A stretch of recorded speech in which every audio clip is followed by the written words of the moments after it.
Welcome back to the Dungeon Master's Block, the place where we come to talk about the Dungeon Master, the most important person in the game, the only person capable of playing God, killing characters, and lowering the egos of all the other people at the table. I'm one of your hosts, DM Neal, aka Jolt Maniac, and today we have a super special episode, and we have Jeremy Crawford on to talk all about Warforged. You voted, we heard you, and that's what we're going to talk about. But before that, we're not going to get into some iTunes reviews, because we couldn't find any. So you should go onto iTunes and put up a 5-star review so we can read it on air. But if you are a Patreon Dragon of Gold or higher, head on over and you can find the race inspired by something Jeremy says. So definitely listen to the episode and hopefully we'll have that out for you soon. But with all that quickly out of the way, let's head to the meat. I'm starving. We ain't had nothing but maggoty bread for 3 stinking days. Why can't we have some meat? Looks like meat's back on the menu, boys. So today for our Ancestral analysis series, you all voted and you chose the Warforged. If we're being 100% honest, Mitch and I felt like the voting system was more of a formality. We knew what you were going to choose, and we decided to bring in a extremely special guest, and it is none other than Jeremy Crawford, lead rules designer of Dungeons and Dragons. Jeremy, thanks for coming in. Hello, everyone. Yeah, my pleasure. I love talking about D&D and Eberron, so this is perfect. Yes, which is perfect for this episode, and perfect for the timing as well. With the Eberron book coming out, I'm sure that you'll give us a little bit more information and a look into that. But for anybody out there who isn't familiar with you, Jeremy, can you just tell us a little bit about yourself, whether that is in the context of your job at Wizards of the Coast or just any personal information that you'd like to give out there, social security number, whatever it is that you'd like to tell our listeners. Yeah, I am lead rules designer of D&D. I've been at Wizards of the Coast for 12 years, was the lead designer of the 5th edition Player's Handbook, and have had my fingers in just about every 5th edition book that has come out over the last 5 years. Worked on 4th edition, worked on the tail end of 3rd edition, co-designed the role-playing game Blue Rose, worked on the 2nd edition of Warhammer Fantasy Roleplay, and even worked on the role-playing game Mutants and Masterminds. So I've been playing around in role-playing games for a number of years now. In my previous life, I was a book editor, a web developer, and also studied religious studies. It feels like an entire other existence. Yeah, if you've been around D&D for any amount of time, you should know exactly who Jeremy is. And if you don't, shame on you. No. This is a shame-free zone. Yes. No, of course. The other thing we want to know, and we'll always put the caveat, is there anything that you're currently working on that you can talk about? Let's see. I'm working on many things I can't talk about. Correct. Which is exciting to hear in itself. Yeah, but the thing I can talk about, because I'm working on it in public, and that is our current Unearthed Arcana series, where we are. It feels like launching a cannon of content out every few weeks. It's been a lot of fun to do this. We had a period of several months where we weren't doing Unearthed Arcana, and we were keeping our lips sealed. That's because we knew we were getting ready for this parade of content that has been super fun, not only to work on, but then to see what fans think of it as it's been coming out.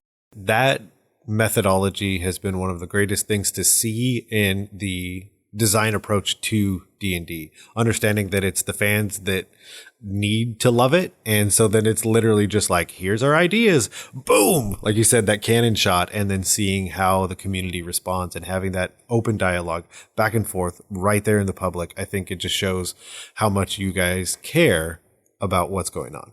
Absolutely. I mean, that element of listening and of being in conversation with our fans is so fundamental to how we designed 5th edition, and it's fundamental to how we have been managing the edition since the day it launched. I mean, I really do feel like we're almost like all together in one giant D&D campaign. And, there's like several of us here at Wizards who are the DMs, And it's like we're checking in with the players, see, so is this where you want the campaign to go next? What would you like for your character next time around? So yeah, it is almost like we're in this multi-year, many-level campaign that we're all playing through together. Fantastic. Well, just like we do with all of our guests, we have our last question is a surprise question from one of our Patreon dragons. This one comes from Tigranosaurus, and Tigranosaurus wants to ask you, Jeremy, if there was a new D&D race modeled directly after, inspired by Jeremy Crawford, who you are as a person, your personality, your quirks, all of that good stuff, what would that race be, and what would be their defining racial power? That's super easy to come up with, right? I'll vamp a little bit. This is still my favorite part is we choose because we can't put the surprise question in the outline or else the guest would plainly see it. So the surprise question is also a complete surprise to me. This is a surprising one, right? This is so good.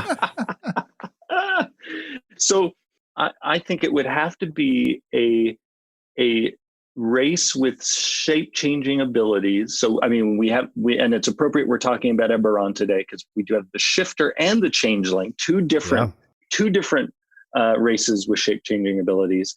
But the one that represents me, it would be a species that has 3 forms that it can transform through.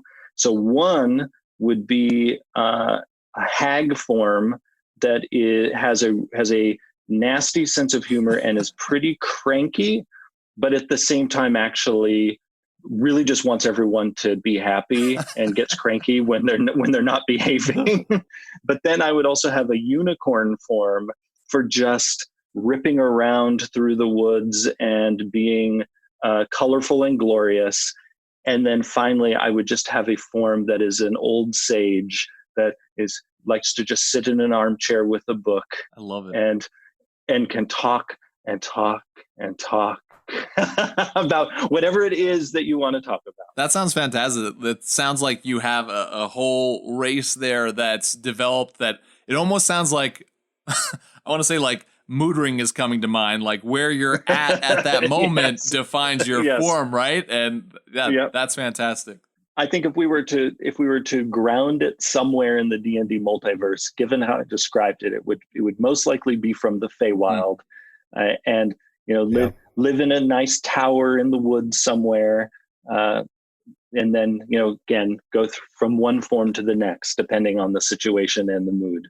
Wonderful. So thank you so much, Jeremy, for that answer, and thank you, Tigranosaurus, for that very interesting question there. So with that, though, with the interview out of the way, we're going to jump right into our main topic. Like I said, our Ancestral analysis series and Warforged. And we're going to talk about the past and present information we have to kind of kick us off and seed our brains for the other questions we'll go to.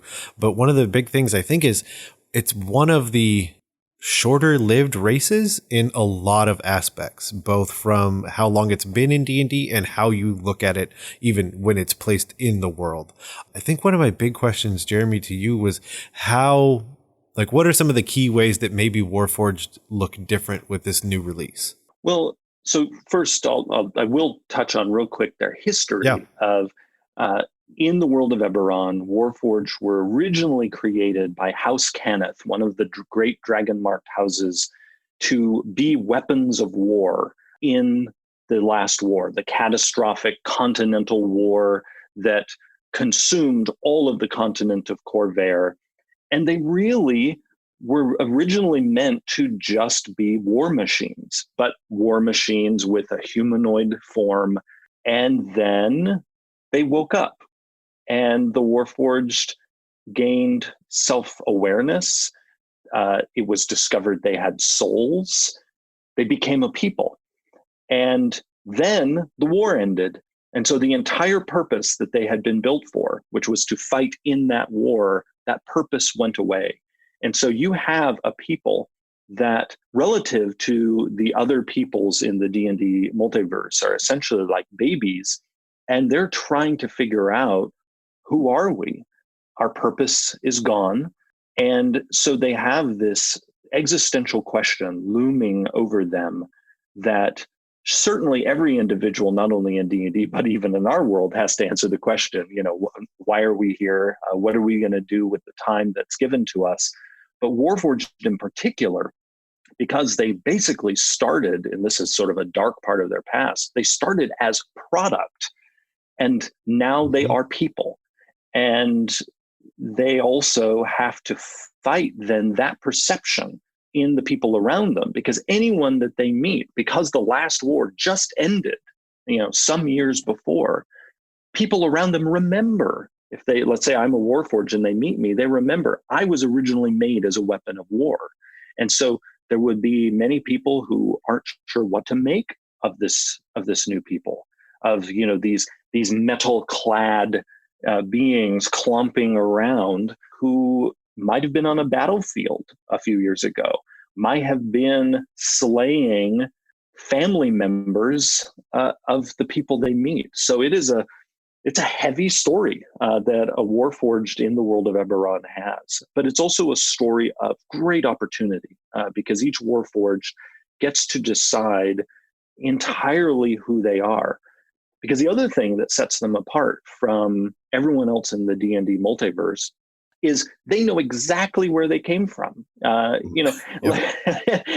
Everyone else, even the elves who can, trace their lineage back to some at least quasi-divine being, or in many D&D settings, all the way back to the god Corellon.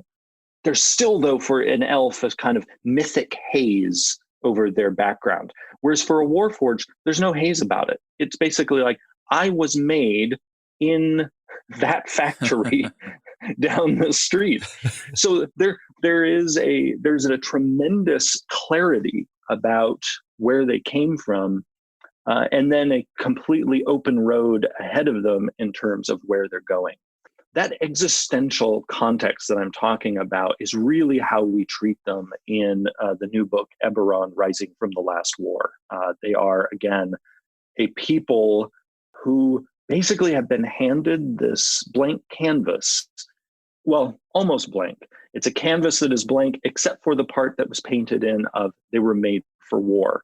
So now they are going to decide, are they going to keep painting that picture? Are they a people of war, or they are going to paint a very different picture? They also don't come with tribal or national associations the way other species do. So they're also free, much more so than other people, to just say, this is who I am. Each individual Warforged, that they must be taken as individuals, because it's not like there's nations of them, although the Lord of Blades is trying to change that. And for any of our listeners who don't know who the Lord of Blades is, the Lord of Blades is a Warforged who is basically saying, hey, we were made as product and we were essentially used as slaves, no more. We are going to create a nation of our own, and we are a powerful people, and we are going to use that power to our own ends. Now, I can imagine a Warforged being drawn to that appeal, but it's also a dangerous appeal, because the Lord of Blades has really the mood of a conqueror. It really isn't about, oh, we're going to make this nice nation and peacefully coexist with everybody else. It's basically, we were subjugated, and now perhaps we will go and subjugate. So Warforged also have that in front of them. Are they going to follow the path that the Lord of Blades represents, or are they going to go in a very different direction? The setting that is presented in the context of the setting with everything that you talked about really just adds such depth to that question that is asked of, what does a Warforged do? This creature, this being that was literally in the name, forged for war. What does a Warforged do without war? And the setting of Eberron and the time period coming out of that, the last war, this war that has raged for 100+ years, not only I feel like is it a deep question that a Warforged themselves would struggle with, like, what is my purpose now? What do I do now? What is available to me now? The with there being like this beautiful aspect of the freedom given to them, but also the struggle of, I don't know. I don't know what my purpose is. I did know what my purpose is, and now it's gone. But I think also that really is an interesting question that I think of the makers of the Warforged. Like, I don't think that was really on their minds as well. Of what happens when the war ends? When war has raged for as long as it has in this setting, that the question is not like, well, what happens when these creatures awake, which wasn't a planned thing, and then where do they fit into our society once the war is ended? I imagine a war that has lasted that long, what happens when the war is ended is a question that isn't really even thrown around that much at that point, let alone now to deal with a whole race of Warforged that are trying to find their way. And I imagine too that there are a lot of negative ways that the world of Eberron responds to the Warforged going, well, perhaps we should demolish them. They were used for war. The war is no more. They're a lasting reminder of what happened during the last war. Let's demolish them. They're just, because there are certainly going to be people that are just going, they're just constructs. Let's move on. And you touched on something that is really key to their story is House Cannith, their maker, in a way was a very irresponsible parent, because there was no thought given to what comes after the war. Also, it was not planned, at least not in the sort of official spec sheet that the Warforged would wake up. You know, there have been over the years stories related to Eberron that maybe there were those in Cannith who did this on purpose, of waking them up. But whatever the origin of their sapience, Cannith did not prepare for what was going to come next, because Cannith honestly was a profit-driven corporation. And I mean, that's the important thing to keep in mind about the dragon-marked houses is they are largely in business to be a successful business. I mean, that's just true even for, the halflings with the Mark of Healing. The name sounds very beneficent. Oh, they're healing people. And indeed they are, but they're doing it for, cash dollars. Have you got a hospital bill lately? Right. And Cannith, they did not prepare themselves, the world, or the Warforged for life after the war. They really were behaving as if just the war would go on forever. Now, when it comes to their profits, it would have been advantageous for them if the war had gone on forever.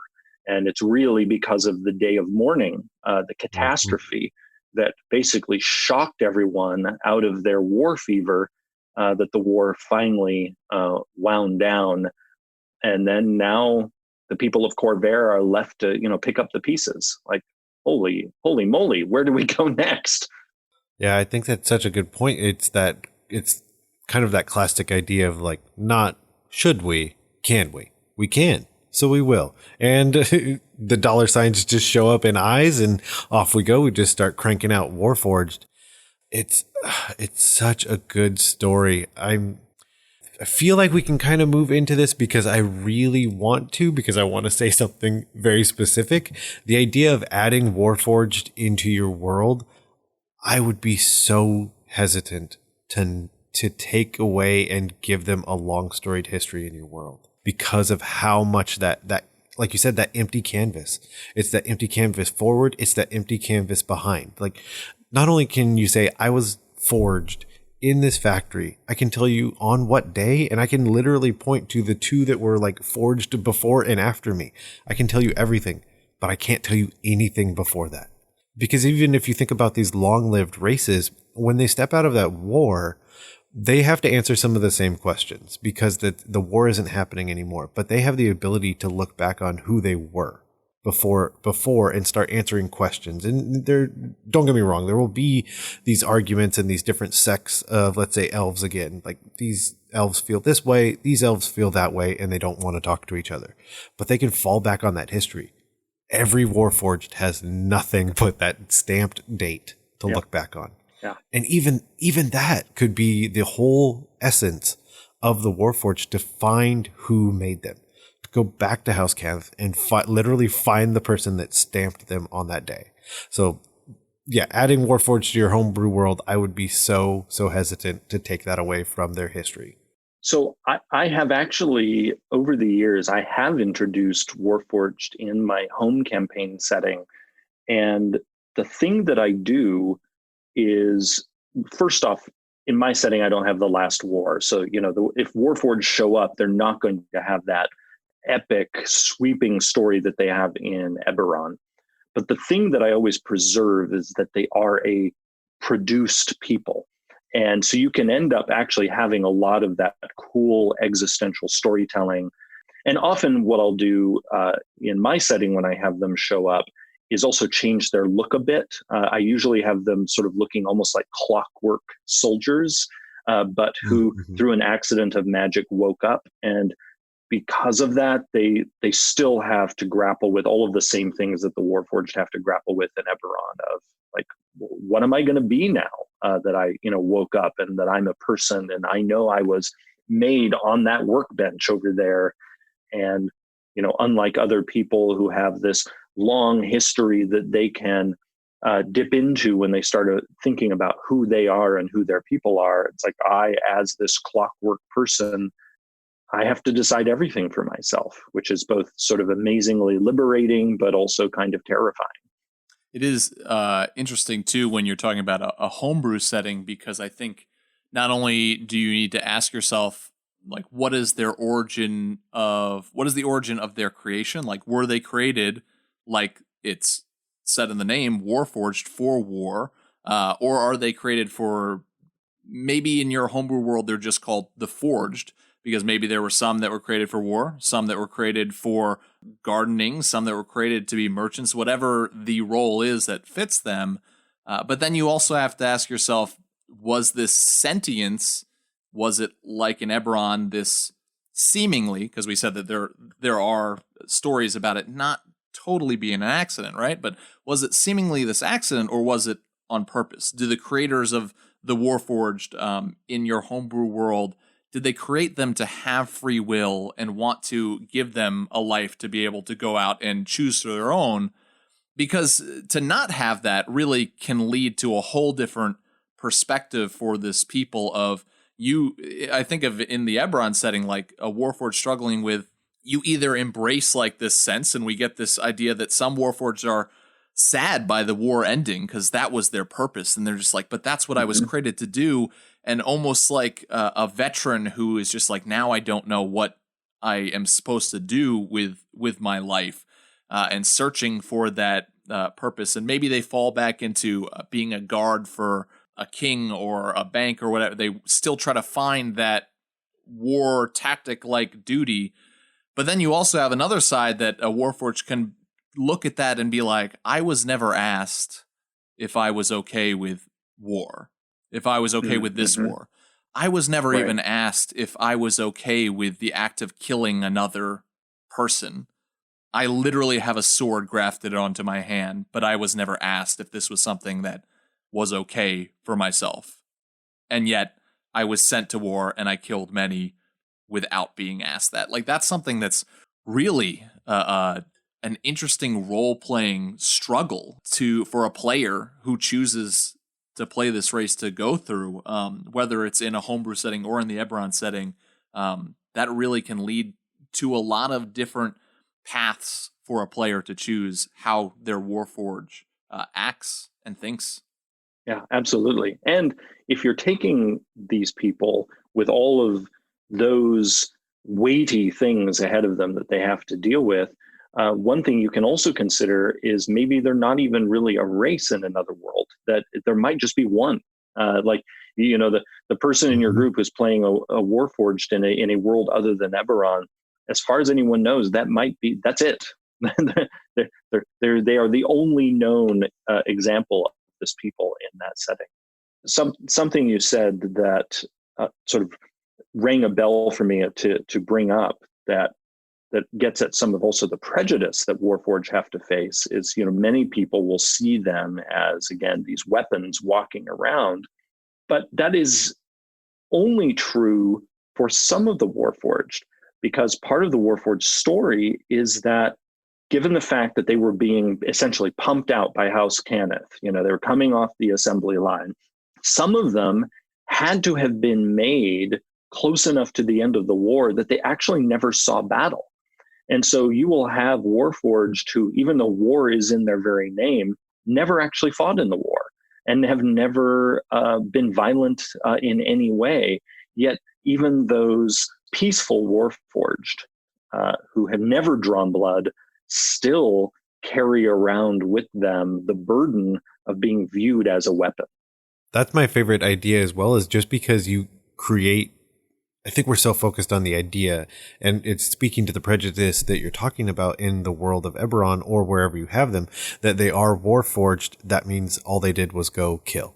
But there are a lot of things that need to happen in a war. You could have created these Warforged for construction. Like, right. That's all I did. Mm-hmm. Like, I was one of the very first that was ever created, and all I did was put together things. That's because it was safer to have me there in these dangerous situations because you didn't want to risk a humanoid life, if you will. So that's all I ever did. I never stepped foot onto a battlefield. But having that same prejudice of, well, you must have done all these terrible things. And it's like, well, no, I just told you all I did was put piece A and piece B together all day, every day because I could. Right. Exactly. Because you were a tireless worker. And we, in the final design of the Warforged in Eberron Rising from the Last War, we have a nod at that of each Warforged having a specialized design. So when you make your Warforged, you choose any one skill proficiency you want and any one tool proficiency you want. It's actually unbound. It's rare for us to do this in a race in D&D, where it's just pick one at all. I mean, really, you have to go to like the human or the half-elf for this kind of flexibility, where just any skill and any tool, pick it. And that was a part of what you were made for. And that could include like performance. Maybe there was a Warforged who was designed to have a beautiful voice and was actually, might have been on a battlefield, but they were partly there to boost morale. To sing beautiful songs, before and after battle and perhaps even during battle. The comical version of that is me now envisioning a Chuck E. Cheese style restaurant set in Sharn, where they're just the animatronics up there. It's just like four Warforged just plinking away on a banjo. Yes. Boy, that I love that. It is slightly terrifying, but oh yeah. As terrifying as the animatronics at Chuck E. Cheese. Yes. There is such a, I don't know, when I think of everything we've talked about with Warforged, there is such a tragic element to be explored with these creatures, this race of people coming back from this war and how society can accept or not accept them. Like Jeremy, you're talking about, like they literally being created with this purpose, literally having their physical beings crafted in a way that fits what their creation was for. I wonder, with a society that they come back to, let's say they've helped to win the war for their country, and they come back and people are now looking at these soldiers coming back, and instead of applauding them for their efforts, looking at them and being like, "Ugh!" Like look at that weapon walking around. We're in peace now. I don't feel comfortable having that thing next to my child in the marketplace. This really bothers me. And then having this terrible reaction where they are all brought back to the factory, back to their makers, and if they have like weapons grafted onto their arms, those are removed. And now you have this tragic aspect of Warforged walking around with maybe not an arm, because it didn't financially seem as a priority. And so, yeah, you're free. But what about my arm? You took my arm. Your freedom. Go ahead, go forth. Like, you'll figure it out. Obviously, that has happened in the real world where soldiers aren't treated well when they come back from war, and you could definitely role play through that with Warforged in a different sense. But unlike a soldier who may go away to war and has lost his arm because they were fighting the enemy, imagine a Warforged coming back and their makers taking their arm from them because they're like, we don't feel comfortable with you having this anymore. And the depth there is there for your world to play in with multiple of these people walking around like that. Yeah, and there are some very heavy stories that you can tell because of these very situations where I didn't own that part of my body, and so before I was discharged, it was taken away from me. You could literally have serial numbers on your on your Warforged or some sort of property of the whatever the company is that made them or whatever, to be a constant awful reminder of things like that. Yeah, and it's also difficult for the people of the continent of Corvair because House Cannith made Warforged for every side of the war. So also when you see a Warforged, you have no idea which side they were fighting for. They could have been fighting on your side. They could have been fighting against you, if they were even fighting at all. Because again, as we've discussed, the Warforged you meet might not have seen battle. Now, one thing I'd like to mention, because it reminded me of something we explore a little bit in the book that relates not only to Warforged, but actually veterans of the war in general. We have in the magic item section of the book several magical prosthesis options, because one of the things that was a goal for us in the entire book was to really take seriously that this is a continent emerging from a continental war. And we wanted to make sure at every point when we were designing something, we were thinking, how did the war touch this place, touch these people, touch the culture of a place?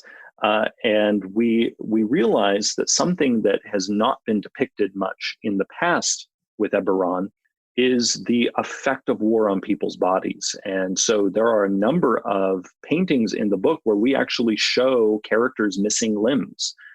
So not just Warforged, but actually specifically members of other races missing limbs following the war. And then in the treasure section, we have all these options of magical prosthesis that they can take advantage of, and then in the process get some fantastic extra abilities. Whether it's a power arm or a magical leg, and these were things that Warforged could make use of, but also, an injured gnome could use it, an elf, a human, whatever species you are, your body might be bearing the mark of this great war that just ended. I actually had noticed it because I have a copy here that several of the characters were missing limbs, and that's immediately where I had thought to. And seeing that aspect, and also realizing that for Eberron, it is a war that wasn't won per se. Right. It was a war that the collective peoples decided we should stop. But that's not the same as one side having air quote won, and the tensions that exist in the shadows become these different things. And Eberron's awesome. I don't know if you guys knew that, but I'm so excited to delve even further into this book. I feel like we've done a lot of this, but are there specific quests involving Warforged? I feel like I'll just tell a story to start off what is as weird as my Chuck E. Cheese reference. But a way that we introduced some Warforged into a homebrew campaign that I was in was we just stumbled into a wizard's workshop, and the wizard had died, but he hadn't finished these two Warforged. And so they were just sitting there inanimate. And basically we figured out like the literal switch to flip, and they were alive. And we literally had talked through scenes of them going outside for the first time and being like, these are birds, these are leaves falling, this is the sky, like what is happening? And just literally going through the idea of them experiencing the world for the very first time because they woke up not 2 minutes ago. Oh, that's amazing. And I assume you then adopted them into your group. I did, and we had to figure out how the heck we're going to get horses for these two, and so we had to invest in the idea of Warforged horses, and then it was a constant like, can we go over this bridge? I don't think we can. We also named them Bill and Ted. But Oh, perfect. Yeah, there are so many stories that you can do in Eberron and in other worlds, not only about Warforged awakening to their new life, but also exploring places where they were produced. In Eberron for Rising from the Last War, we have maps of basically a Warforged crypt, which was a place where also some of them were awakened. But now this is where they go to be sort of ensconced and forever remembered. And also one of the biggies, I can't let this podcast end without talking about one of the things I was most delighted to add to the world of Eberron. I was the goof who loves Japanese monster movies and wanted us to add Godzilla-sized Warforged. Saw the image for that. and so I went over it with Keith Baker and James Wyatt, two of the original designers of Eberron, and they were like, yes, let's do it. And so in this book we have now Warforged colossi that are asleep or dead or inert, in the Mornland and several other places in the world waiting to be discovered. We even have a map that you can use to go adventuring inside a Warforged a dungeon Colossus. that may just awake while you're inside of it. Yep. And in case that happens, we have even a stat block for a Warforged Colossus in the bestiary section of the book. And if one happens to wake up, you watch out because we purposefully made them terrifying. That's fantastic. So Warforged Colossus versus Tarask is definitely something that many people, I think, will be playing in their homebrew games, it sounds. Yes. Sunday. Yes. Oh, gosh. I think for adventures based around, like, the Warforged race, I mean, honestly, it's pretty simplistic, but I really would love to play in a campaign where you begin at the end of the last war, and maybe most of the group is comprised of Warforged who are struggling with that question of what now. And that to me sounds maybe more like at least from the beginning, a more sandboxy type campaign that's really based on the role playing of these player characters and where they go from there. But it doesn't even necessarily have to, in that sense, be just Warforged PCs as well. I wonder if you have it just be veterans of the war and all these things that we've talked about. If you have a PC or two that aren't Warforged, like, how do they respond when they return from war to raised ale glasses? Thank you for doing your service.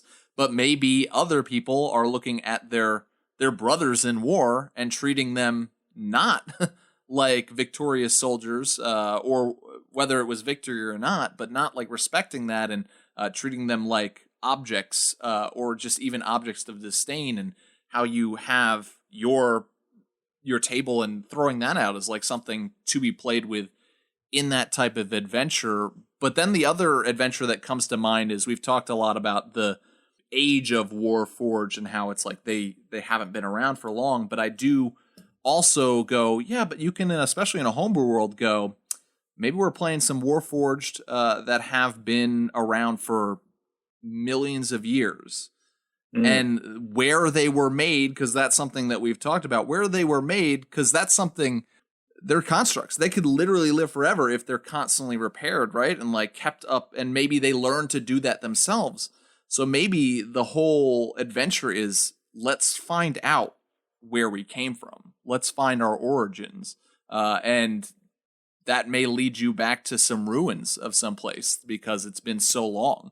Maybe they don't even know how old that they are, or they've forgotten.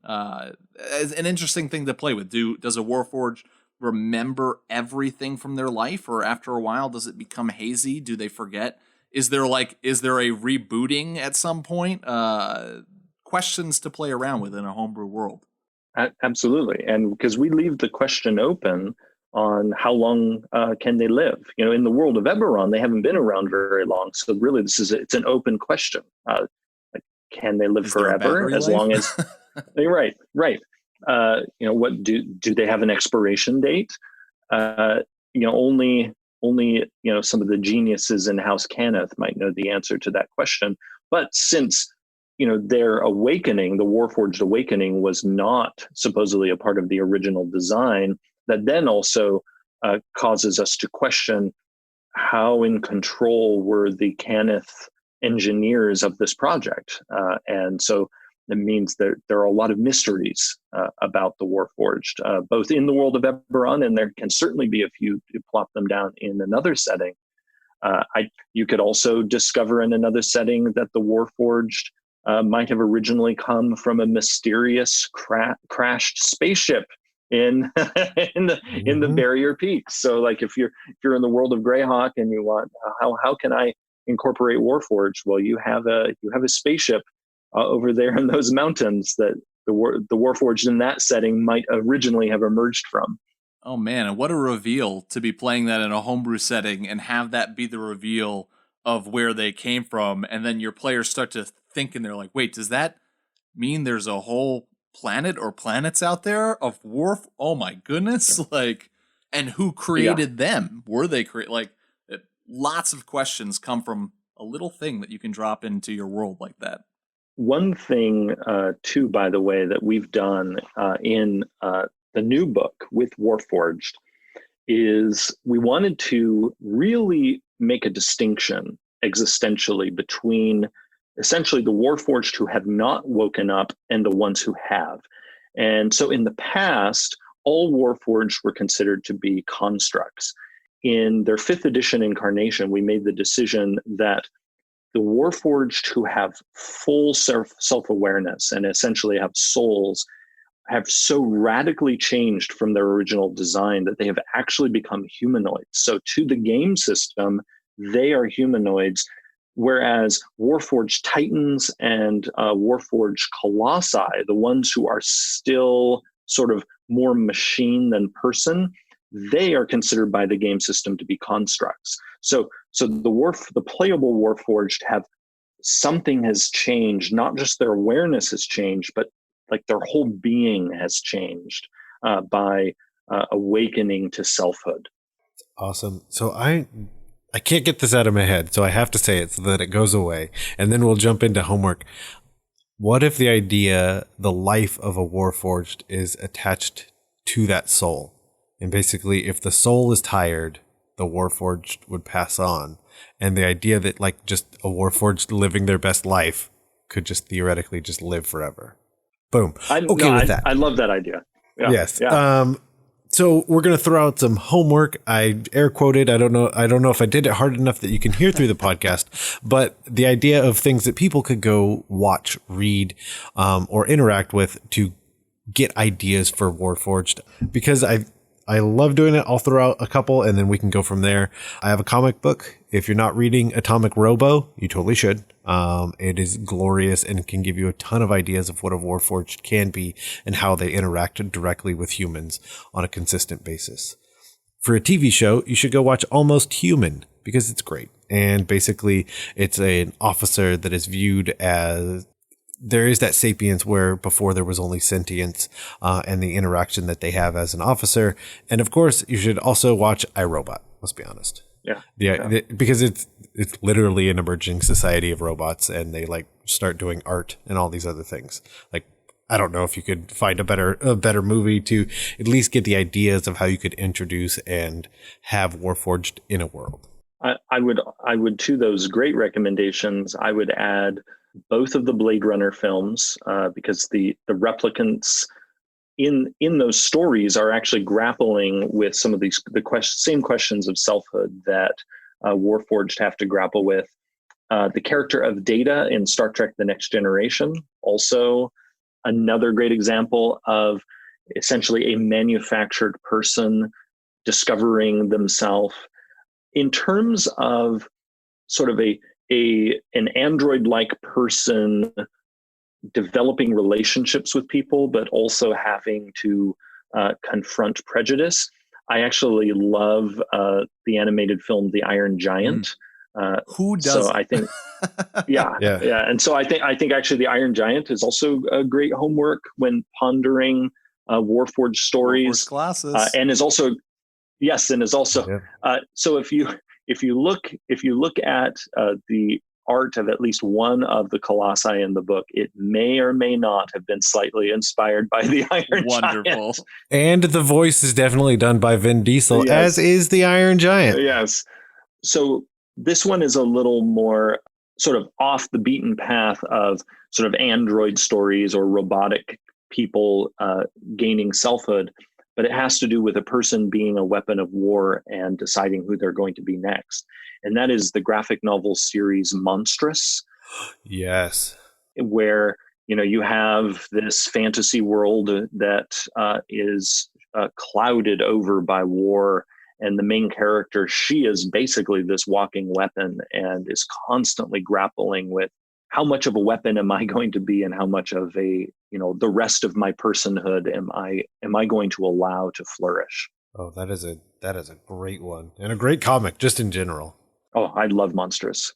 Yeah. If you want to dive really into, a couple times it was brought up like the youth of the Warforged, and sometimes even described as like a baby waking up and then having to really like develop their thoughts and everything. I would say a fantastic place to go to is to watch any episode that's centered around BMO from Adventure Time, because certainly BMO has a very childlike aspect to it, and also there's a string of adventures where BMO goes back to the factory that it was made, and you could really use that as some good adventure ideas and inspiration if you're wanting to delve further into the aspect of a Warforged returning to where and who made them. I feel like we'd be remiss. There's this new book. It's about 320 pages of absolute Eberron glory. So if you did want to pick up both covers, because you totally should, which is, I'm showing it right now because it is glorious, but of course Rising from the Last War, which comes out 2 days from maybe the time you're listening, or it's already out, and you should definitely go get it. I agree. I kind of like that book. Yeah, I imagine. The other question we have for you, Jeremy, of course, is where can people go to find you on the internet and all the awesome stuff you're doing? Easiest place to find me is on Twitter, where I am Jeremy E. Crawford. Yeah, you can catch all of the updates there, especially of all the amazing Unearthed Arcana conversations that are happening. So thanks again, Jeremy, for joining us on the Dungeon Masters block, and we hope that you can join us again sometime in the future for another fantastic subject. I would love to. It was great talking with you guys. We just want to thank Jeremy again for coming and spending some time with us and schooling us on Warforged and giving us a ton of great ideas on how to put them in your world. If you want to email us and tell us about how you've put Warforged in your world, you can always go to dungeonmasterblock@gmail.com. And as I mentioned before, I think we ran out of reviews. So definitely head over to iTunes and fill one out, and we'll read it on air. And also, if you do, let us know. When you can do that by following us on Twitter and tagging us at DMS_block. That's at DMsBlock. Of course, you can also like us on Facebook, where you can catch all the updates we have. And today's Patreon shout out goes to DM Parseltongue. I have no idea what that means, but I am super excited that you, DM Parseltongue, are a silver patron dragon. So thank you. The Dungeon Masters Block is a proud member of the Block Party Podcast Network, where you can check out other shows like Geek Wars, Detentions and Dragons, and Dungeons and Dragons and Daughters, and more.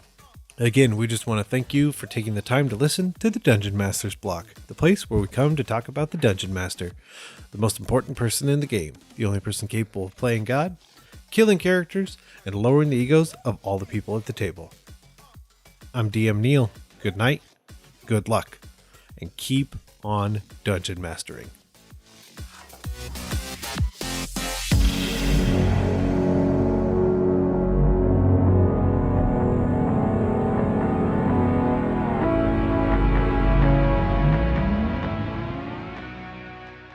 It's not inspiration, it's not wisdom, and it's bad advice.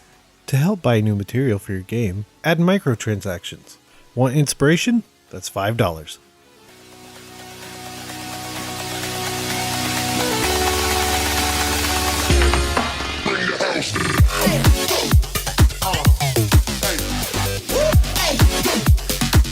Goodbye.